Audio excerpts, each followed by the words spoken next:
they took too long to give us the video.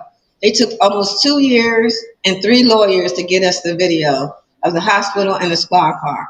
And I've been asking for 2 years for it. It wasn't until I hired lawyers who happened to be one of President Obama's best friends who got us our attorneys for my brother's case. And that's how I ended up on CNN. That's how I got this platform. This is how I got this movement to not only that, my book is called When Shall the Bow Break? So When Shall the Bow Break is about breaking the laws against police brutality, which I know there's a bigger picture, but I have to address what's in front of me because a lot of people don't know how the frequency works.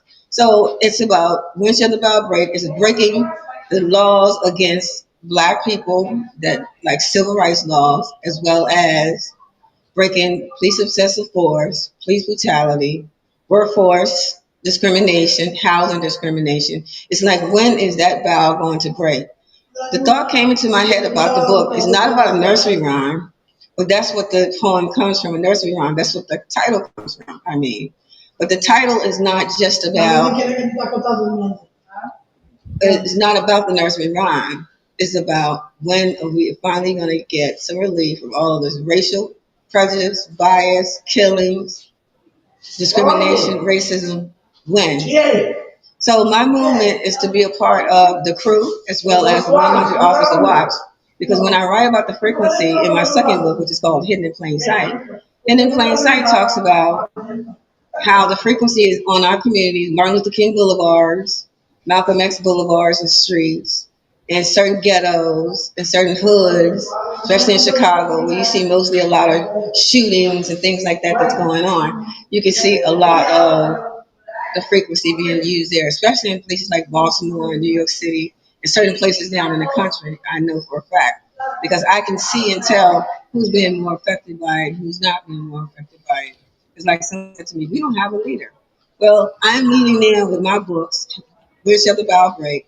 I tell people to buy my book from me because it has more pictures in there, it has evidence in there. And the most peculiar thing about my second book, about the frequency called Havana, that Biden signed into law in 2021 that I can't benefit from because I wasn't in the military or in the embassy or in Cuba, is that I can tell my story.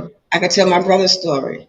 And it leads all back to the country on how they use this to make it seem like they want to drive people crazy for their own purposes. But I'm so glad that, Angela, I'm so glad you gave me this platform. Wow. You you just really don't understand that you really just touched on a lot of stuff that a lot of people probably have been questioning, have been wondering, and just didn't think nobody wanted to hear, or Yeah. that nobody even care, because that's what it seemed like sometimes. Yes. But you touched on a lot of stuff. Wow, your story is amazing. I'm grateful for the opportunity to just allow you to be able to share. Um, Thank I can only imagine.